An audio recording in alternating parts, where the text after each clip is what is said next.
and thanks so much for tuning in to the Scaling People podcast. I'm your host, Rasika Rajagopalan, and today we are so lucky to be chatting with Jeff Diana, former Chief People Officer at Calendly.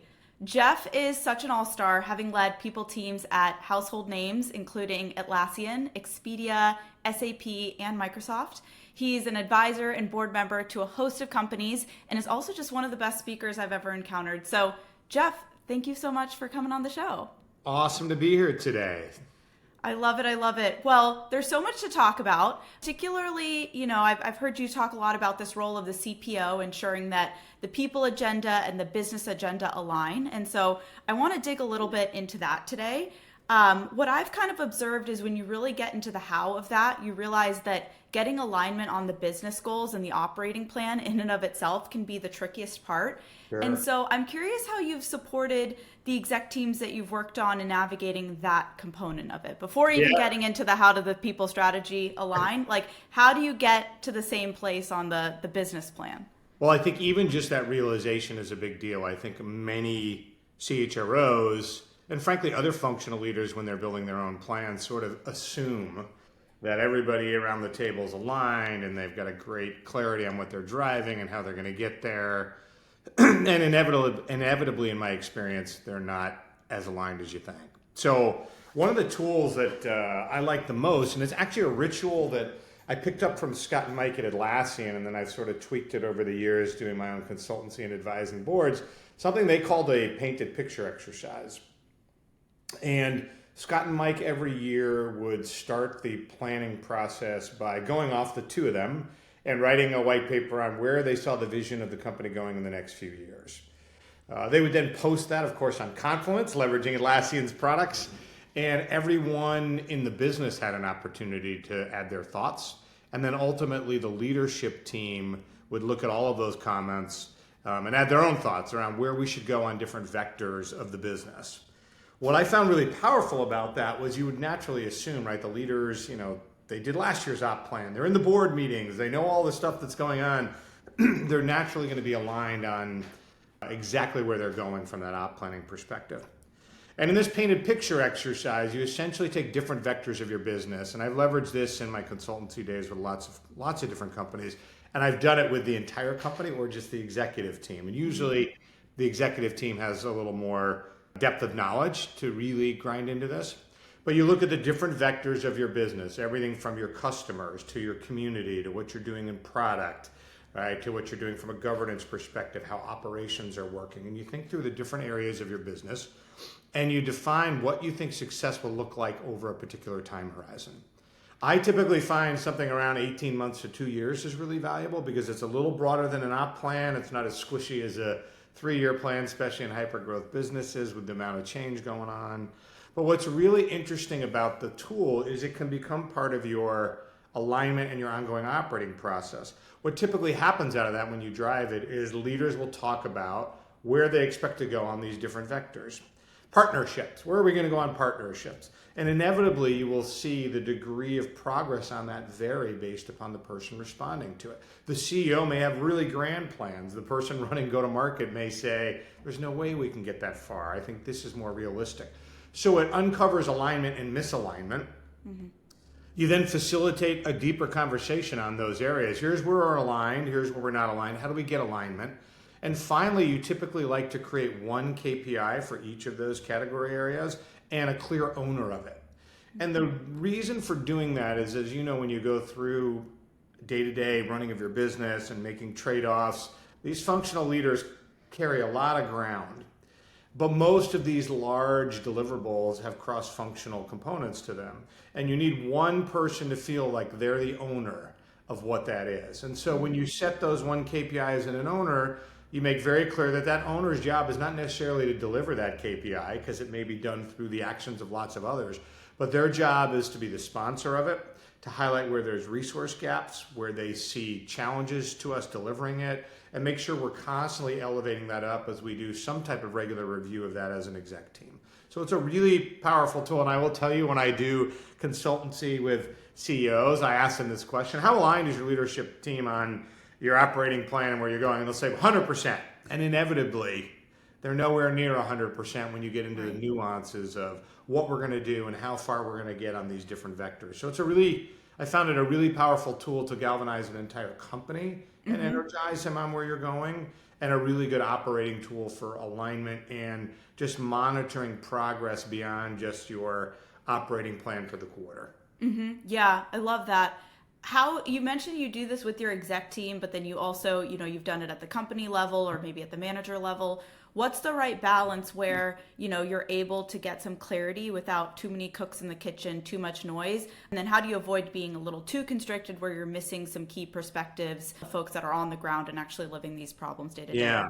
The advantage of doing it company-wide, and I have facilitated, believe it or not, in-person sessions doing this of 500 people. It Wow. sounds a little crazy, but it's very doable. But you can do it virtually.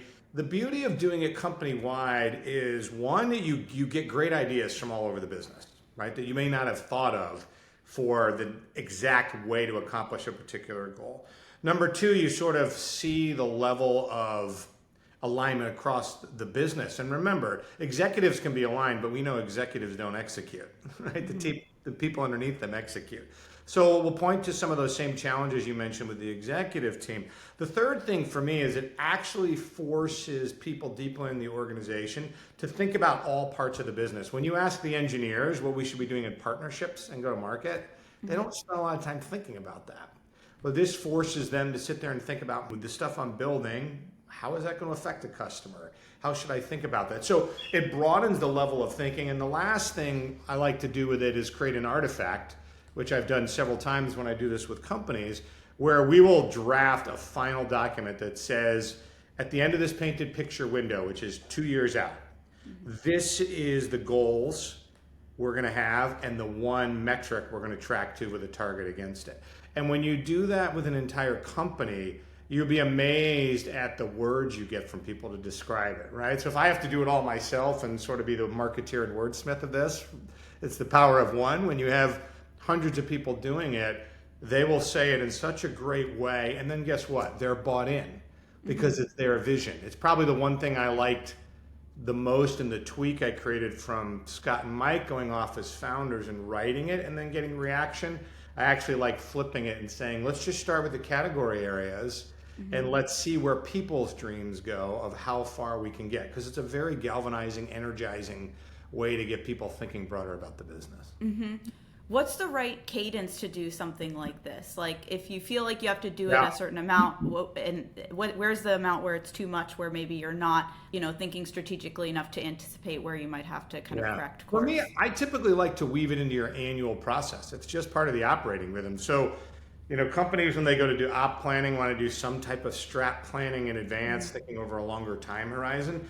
Sometimes that exercise is hard for them to get their heads around, and what's the time frame, and is it too squishy? And so it has a little less practical application when you're then building your operating plan. So by going out a couple of years in your time horizon, but doing this annually before op planning is a great way to sort of uncover, again, alignment, stretch of goals, who the owners might be. So when you get to the tactical parts of op planning, which is what's the goal, who gets the resources, when does it due, you've already started people's thinking and their muscle around that. So I do it annually. I quarterly have the executive team review it to check progress against it, especially when you're a growth curve business. This time horizons are so short, and when you're talking about something a year, 18 months or longer out, it often gets deprioritized for what we have to do today. The problem is, if you don't make investments today in these bigger initiatives, you never make progress over that time horizon. So every quarter, we would do a deep dive, just like a QBR you might do with the business and each function. We do one looking at that painted picture, and guess what? We'll adjust it.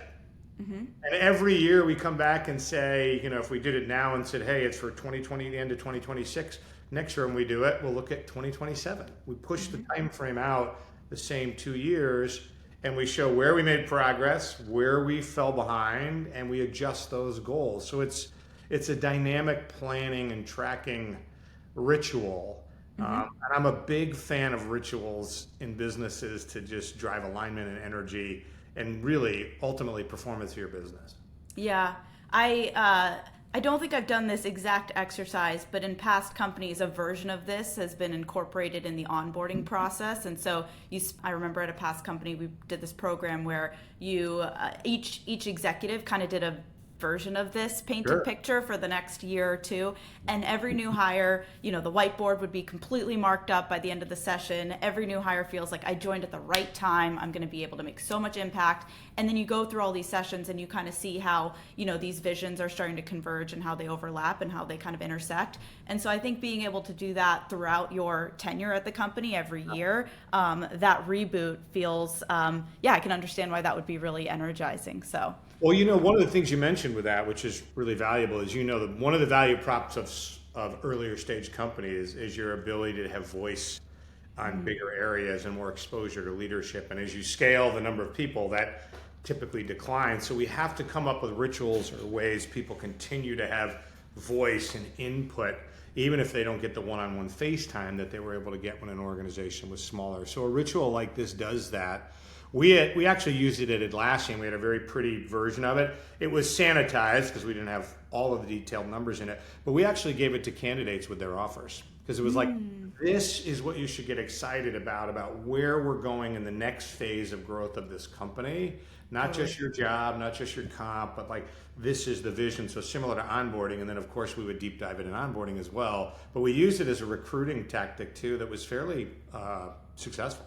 Yeah, what an incredible idea. Because you want people that are joining these growth stage companies to be invested in the things that are happening beyond the immediate scope of their role. And to understand that, I'm sure that cuts your ramp down too, because they have, all this interesting context even before, they've signed their offer. So love it. Well, there are times where, I'm sure you've done this exercise, as you said, and on the surface, it feels like everybody's aligned. But, when you really kind of pressure test that, that's not always the case. And so, what strategies have you found to run exec team meetings that do pressure test that alignment, build rapport, ensure everyone feels heard, and then, you come out of it with a clear idea of where the team's heading?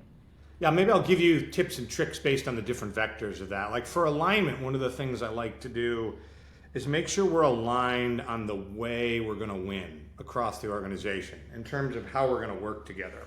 I remember doing this at Atlassian where we created just a simple scale. I think it was 5 or 6 vectors, and they were things like on one extreme risk, on the other extreme certainty, or independence and speed versus collaboration and alignment. So those types of vectors, and you can use any vectors that are relevant to your business and the way you perceive the challenges around work, and have leaders actually rate those in a numeric system of like 1 being one end of the scale and 9 at the other, and see where those ratings come out. I remember when we did this the first time with Scott and Mike, since they're such great data guys, Mike had done a standard deviation value and all sorts of stuff across all of it. But what was really interesting, you'll find, and in our case, we had 2 very different cohorts. Some of the team was pushing for one way of driving the way we work, and another was pushing another. And there was no right answer in it. What was important was that awareness of we weren't fully aligned and who was going to move on what scale and how we were going to get comfortable with that. And it also gives you a really good sense of taking you to the conversation of if we want to work this way, let's say we want to have more independence and speed. Well, do our values and what we're promoting and how we work and the way we structure work and we incentivize work, are they going to help us move in that direction of alignment? So I like to look at alignment in the way we'll work, not just alignment of goals. I think in terms of effective meetings, simple things. Create your core ground rules. One of the ones that I always like is everyone speaks before a decision is made and the CEO speaks last. Super hard. That's the hard part to win because, right, CEOs have a ton of passion, a ton of value and knowledge. The challenge with them speaking early is they tend to bias the thinking of everyone else. So if you truly want to avoid just sort of that deference to leadership, you'll do that. But my job as the CHRO is to make sure that gets followed. So sometimes we'll rush to judgment of like, we all know we want to go in that direction, and you're like, those 2 people haven't spoken yet, and their answer may be, I'm good, or I have nothing to add. But you want to always create a window on every material topic for every participant to have voice. They may choose to leverage that voice, they may not, but you constantly create this expectation of input and partnership and breadth of thinking from your leaders by doing it that way. So however you want to write your effective meeting goals, that's the one I find the most valuable. And then I think the last thing you mentioned there was like, how do you build rapport right across these teams? Because I can be aligned and we can, have good practices with how to run a meeting, but if we don't have good personal rapport, that can be challenging. And I've been on leadership teams that have not been as close with each other. And there are certain interventions you can do. One intervention that I found valuable that was used by a consultancy group we used was called check-ins. And every meeting we started as a leadership team started with a personal check-in. And it was just like, how are you doing as a person? What's on your mind? What's great? What's not? And you'd be amazed at like how that disarms the audience. It's like, oh, we actually are all humans. Like we all have a bigger part of us at this versus just go on the work. I've seen other things like photo sharing, like start every meeting with a photo, personal photo, and talk about who's in that photo or what it matters to you, or some type of just icebreaker question that has nothing to do with work. But outside of the typical stuff of spending time together and all of that, whether that's offsites or one-on-ones, I think when you interject personal attention and connection, I think it really changes the dynamic of how you spar with others, right? And what you care about and how respectful you are with others, because you're there to talk about tough stuff, right? That's why those topics are on your agenda, but they often lose the human component if you don't make them very human at the beginning. So it's sort of a reset of your programming before you just dive right into the topic. Absolutely. Yeah, I love those ideas. I mean, a lot of what we do is, driving effective communication, which you can't really do unless you really understand the person and what motivates them and how they show up. And so I think, making room for some of those moments rounds out your own understanding of that human. And so I think it all kind of ends up tying together. So really interesting point on the vector piece that you initially mentioned. Yeah. I've observed that most times where there's misalignment in decisioning, it's because the incentives are not aligned. And so, for example, on the risk example you provided, there's a moment in time I can think of where there was a disagreement on a team I was on. And of course, legal was very opposed to it because of all the risk that it would open up. Yep. Sales felt like it would drive a lot of leads. Engineering didn't like it for all these other reasons. And so, naturally incentives are not always going to match up department to department. So how do you drive alignment when, there's just a natural incentive gap between teams? Yeah, I think the first thing is doing that type of exercise around like how you want to work together. Where are we today and where do we want to go kind of concept is valuable because it will force you to then rethink your entire structure around people. Right. So to your point, the incentives may be off. Well, there's a lot we can probably do for that from a total reward perspective. You're never going to change the legal's role to be risk averse and protect the enterprise, right? But if we're setting incentives for product people not to, really push where the product goes for fear that they'll get a bad performance rating and therefore their bonus will be less. Well, obviously we've got to address that. We also have to address org design and role design when we talk about these things. If you want a lot of speed and independence, well, guess what? That's less layers, that's greater breadth, that's a lot more autonomy and budgeting, things of that sort. So I think it's a good broad-based approach to have us then as HR pros come back and say, hey, if this is where we want to get to, here's the things we're doing that align well with it, here's the things that aren't, and let's get on page. Outside of that, I think when you have individual misalignment, whether that's from incentives or just perspective on it. And I know you and I have talked about this before, like how do you address that misalignment or conflict?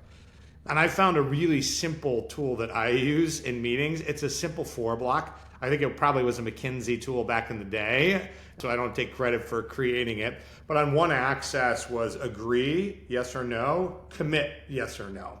And after we would debate a topic for a period of time, I would often interject and say, like, are there any new perspectives here? Because you start repeating, right? People start to get ingrained in their position and try to influence to their position. And we'll ask people to declare which of the 4 boxes they're in. And as you can imagine, obviously, if they agree with it and can commit to it, that's great. If they disagree with it, but they can commit to it, that's acceptable too. The only box that doesn't work is I don't agree and I can't commit to delivering it. Then we have to really work through what do we have to change there to make sure this person can get on board. And it sort of sounds hokey because you're like, great, you got someone to put themselves in a box, who cares? But it's amazing to me then how powerful that is when you do this until everybody at least can get to commit. And then when an executive starts to behave in a way that doesn't show commitment, it's amazing how powerful that is to go, but you said you could commit even if you don't agree. What you're doing right now doesn't show commitment. What are you going to do to change it? And people don't want to be viewed as disingenuous, right? So they will like, oh, you know what? You're right. Like I'm falling back into this rut. So it's a really powerful corrective action tool for you to leverage when inevitably things we don't agree with. Sometimes our level of effort behind it wanes, right? You're like, yeah, I won't get in the way of it, but I'm not really committed to making sure it's successful. It's a really helpful tool for me as the head of HR, frankly, to be able to go to that executive and say, hey, like, here's where you were. Like, what are we going to do to get you over here kind of thing. Yeah, absolutely. Yeah, ever since you shared that with me, I've used it quite often. And it actually has prompted me to ask you, similar to nine boxing and other frameworks out there, is there a ideal distribution of that? Like if you have X number of people and disagree and commit, then you have a bunch of people that are disagreeing. Like maybe there's a number by which you should rethink the decision entirely. So yeah, just curious if you have an ideal. Yeah. I don't know that there's an ideal mix. It's a great question. I would tell you though that I actually think it's advantageous to have some people and disagree. And the reason why is probably the best corollary I can give you is whenever you go to do M&A, a lot of times you would have someone on the M&A deal team whose job it was to rip the deal apart. Right? In the old days, in an inappropriate term, we used to call it the black hat, right? Which obviously, for obvious reasons, is not an appropriate term. But the idea was when you get into those M&A situations and everybody wants to think rosiness and you sort of get into what we call deal heat of like, I've just got to win this deal now that I'm bought in. And you want counterweights to challenge that. Well, why? One, it forces you to slow down and really be thoughtful. And two, it helps you avoid the gotcha mistakes. If everybody is rosy-eyed about where we're going, nobody is really being overly critical of, are we going to get there? What are the risks of that? What might we have to be prepared for? So having some level of disagreement is okay, and I actually think can be advantageous to making sure we end up putting in the best plans to execute that strategy because someone is challenging it because they're just not fully bought in. They're more skeptical of it. Yeah, that makes a lot of sense. It's always good to have that, I think in any situation, there are always pros and cons, challenges you're going to, navigate if you go down X path versus Y. And so at least if you have that person disagreeing, you've at least talked about, all of the things that you may encounter. Right. And it's a counterweight, right? Counterweights are good, right, to our thinking. So I think it's a great question. I don't know the percentages. You've challenged me. I'm going to go back and look at some of my past grids and see if I see any trends there of where did it seem to be a mismatch. So is it okay if it's the same person in the disagree and commit box every time, like, or do you think that indicates misalignment over more broadly? I don't know that it does. I think as long as their behaviors of leadership show true commitment, I think that's okay. Like when you think about the combination of styles and skills on a leadership team, it's probably one of the greatest aha moments I had in my days at GE working with Jack Welch. When we looked to fill executive jobs, we didn't start at all with the executive's background. We started with the team's background. What is the team good at? They're heavy in quantitative skills. They're nonlinear thinkers. They're this or that. Like, what is the missing skill that will give that team balance? And that became a requirement. Yes, you still had to have all the great experiences and performance history and everything to win that job, but the difference maker in selection was the missing ingredient for the team. So having someone at least that is not rowing in the same direction as everybody at the onset is valuable. Does it need to be the same person every time? No, but it's not necessarily a negative as long as they get on the bus, so to speak, and really champion once decisions are made, especially if the rest of the team is of like mind. You actually want that diversity of opinion, right? That's one of the core Yeah. tenets around all of the DE&I work we drive, is that gives us better decision making and better outcomes. Yeah, absolutely. Yeah, and now tech is kind of there's prop tech and there's health tech and there's all these sort of different industries converging. And so I think naturally when you look at leadership teams, you have people coming from very different industries, and so this naturally occurs. So a lot of what you've shared positions the chief people officer in this sort of like dual execution and also executive coaching kind of role as you talk about how to best position meetings and drive decisionings. I've heard both spectrums of the argument of that's not fair, CPOs already have so much on their plate in driving execution, to also be this executive coach and set the team up to drive good decisions, like that's too much, hire someone external to do that. I've also heard naturally that's in our skill set and we have all this context and how the team's evolved and where it's come. So it makes sense for us to play that role. So yeah, where do you fall in that spectrum? Like what's kind of the best balance? Well, I'll tell you my personal bias, but this is probably more of a leadership stylistic comment where I don't do well staying in my own box and I want to be very broad in voice and impact. I view that as my job and my HR business partners' jobs, to truly be the executive coach of various tiers of leadership. That doesn't mean there's no place for executive coaches, right? But I do think, because I have the context, I have the rapport, I have the ability to witness the behavior, I have the ability to analyze the conditions around that behavior better than an outside person. And it's one of the areas where I can truly drive org performance well, if I can elevate the performance of leaders. Yeah. That I do believe that fits squarely in our job. I would have historically been like, no need for executive coaches. Why would I ever have them? Probably a bit of youth and ego in that. There can be a place for that, but I wouldn't want to outsource that as a whole. I would still want to play a very material role in that for all those reasons that I mentioned. Mm-hmm. Where does your role end and where does the CEO's role begin when it comes? Because ultimately, as you said, you have them speak last. They generally make a lot of the final calls. They set the direction. So yeah, where do you see kind of your scope versus the CEO's scope when driving some of these meetings? Yeah, it's an interesting question. I think it depends partly on the CEO, right? You got to understand the CEO's capabilities. You got to understand their style tendencies. You have to understand their experience set. Like, do they have the skills to lead more broadly? And then you got to understand their personal desires. Like, it's one of the advantages of being in a CEO chair is hard. I tell founders all the time, get comfortable playing the founder card from the standpoint of this is where I want to work, or I think I have zone of genius. Like, you should be comfortable voicing that, and then we should be able to find a way to build with that or around that. So it really will depend upon that person's makeup. Ultimately, I do believe the CEO sets direction. I think it's their job to galvanize and inspire the leaders and give them a sense of confidence of where we're going. It's just a question of how much of their voice and at what points in those dynamics do you need to have. And I would rather they ask questions or set ultimate destinations and then allow the executives the autonomy and the freedom to figure out how we get there, at least to frame those types of things, than coming in with as much firm conviction as some founders do. So, that's sort of the art and the nuance in it. Some have the ability to do it more than others, and you have to recognize that, and you have to build trust with your CEO to coach them and give them that feedback of where they're in a good position to do that and where they're not.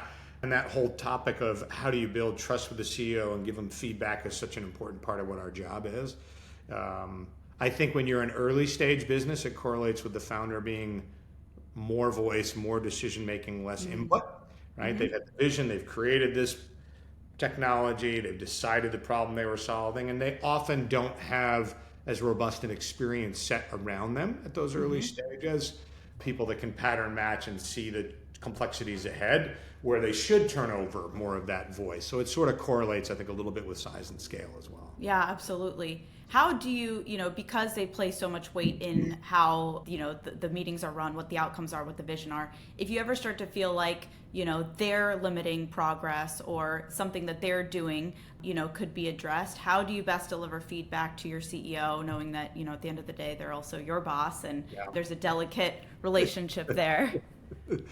Well, I'll tell you a couple ways. Like one way I vet it when I start interviewing for any type of job. And one of the talk tracks I'll give every CEO is saying the HR job is the hardest job in the executive team. And I know we will often say it's the hardest job in a company because it's so hard to make people happy and the world's tough and there's all sorts of talk track around why heads of HR are all leaving the profession and all of that stuff. I actually think it's an awesome time to be in the profession. That may be a different conversation. But one of the things I will always want to make sure a CEO understands is my job is unique. Well, how is it unique? One, I'm a peer to the other executives, yet they also know my job is to size them up. It's to coach them. It's to give you, CEO, feedback. It's to tell the board who's great, who do we need to replace. So there's an uneasy friction in that peer relationship that you have to navigate and be aware of. Number two, our job is to get a whole bunch of stuff done across the company, and we own none of the headcount. Like we own what, 1 or 2%?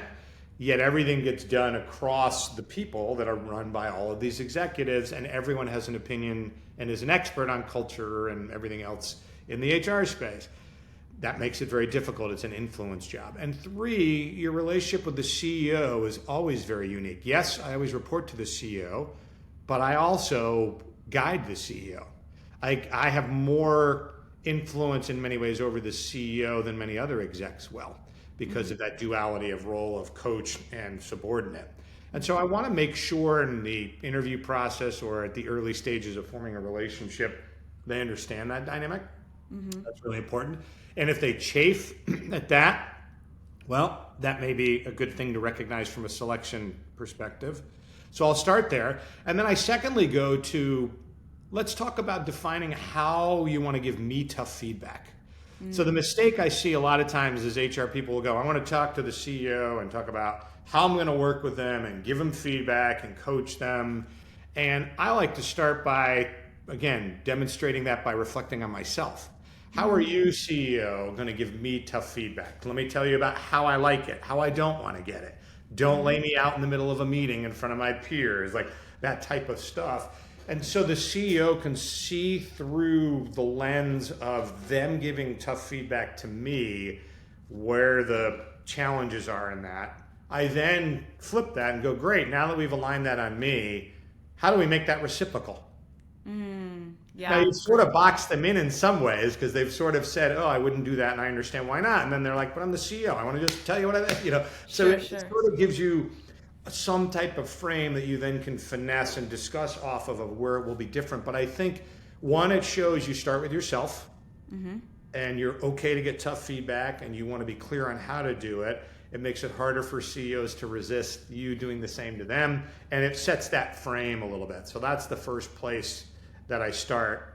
And then I like to get really detailed on well, let's talk about the how, the why we do it. Let's make sure they understand my obligations. Oftentimes they forget your obligations to the investors or the board, right? So I'm often very clear of the board, the investors are going to ask me how you're doing, how you show up in meetings, where are your strengths and weaknesses. I never want you to be caught off guard, but I have to live up to that responsibility from a governance perspective.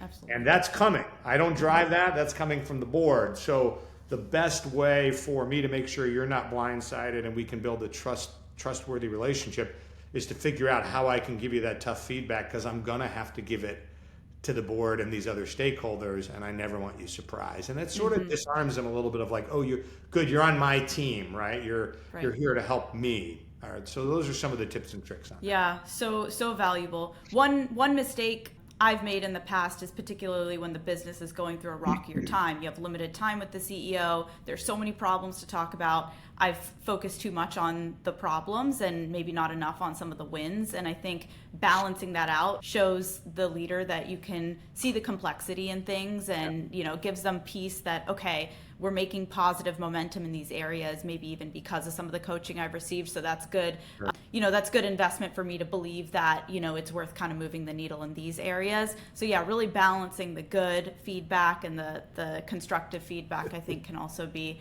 equally as Yeah, important. you're right. I mean, we're all humans, right? Nobody wants to just hear negative feedback. And if you're a CEO, you're like, wait a minute, like I'm in a big job. I'm doing something important. I obviously bring something amazing to the table. So to counter that with nothing but constructive criticism becomes really hard. That cognitive dissonance becomes really hard for them to hear you if you don't find ways around, making sure that you're pointing out their strengths and where they've made progress. And I think the last thing you want to do with CEOs in terms of building trust is like understand where they want to go. Like it's so hard. The CEO's job is a lonely job.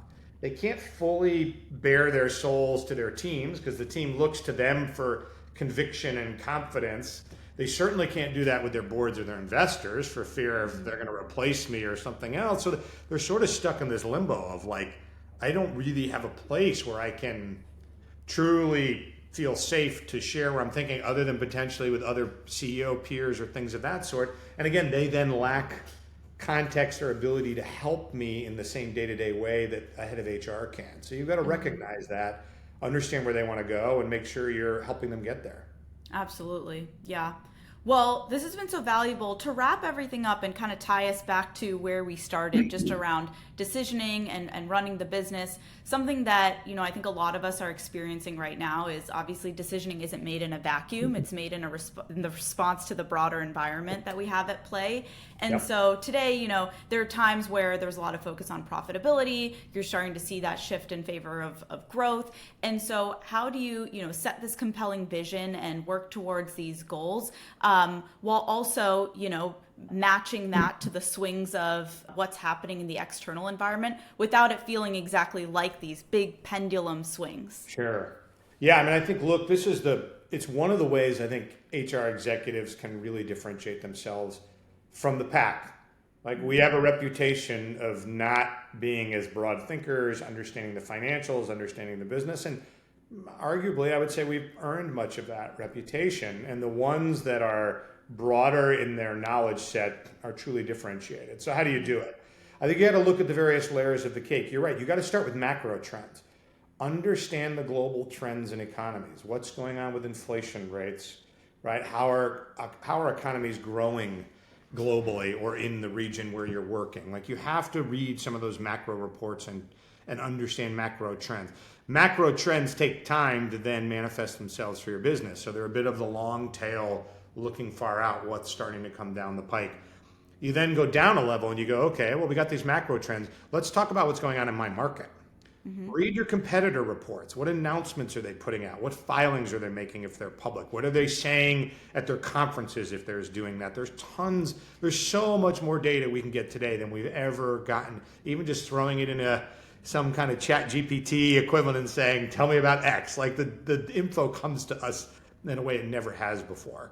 So you go macro, you go marketing competitors, then you start to look inside your organization. And I think there's two ways to do that. One way I like to do is I like to do what-if exercises with a leadership team. And again, this can be at offsites, it can be part of planning, but let's disrupt our business. What is going to completely screw our business? And let's look at what that is and how viable it is. And right, so you start to get some indications of vulnerability and what time horizon may that come in. The other simple way I like to do it is, and it always sounds so elementary, talk to customers and frontline teams. Like they know what's changing in buying patterns. They know what kind of concerns customers have or prospects have before they manifest themselves on our business. So you really have to play this whole time continuum of macro to market to insular. And they have a time horizon, like broadest, longest time horizon to get you to more immediate, and constantly be wrapping yourself in those signals. Because here's another great thing, right? Everyone in the business is busy. They've never been busier with as lean as we are and as concerned with the short term as we are, that even your peers aren't spending the amount of time on that they should. So how awesome is it when the HR person can come in and bring this broader sense of knowledge to other executives that are typically known to be more attuned to that stuff than we are. It's such a great value add and differentiator and credibility builder for those of us sitting in these chairs. Yeah, that's such a great point. I don't know why, but even though we've kind of seen the world change as it has over the last 100 years, every time you're in a particular mode, whether that's COVID or whether that's 3% interest rates or whatever it is, it feels like it's hard to acknowledge that too is going to change. And so I think doing that scenario planning of like, well, what if this happened, or what if this happened, or what if this happened, really just builds that flexibility and adaptability muscle. I also kind of think of it like, when you're investing your money, you're not going to put all of it into one thing. And so, maybe it's you have a team that is responsible for, experimental initiatives, or you have this team, like just kind of, even if you're in times where you're not growing, you have some horsepower put into that creative innovation or vice versa.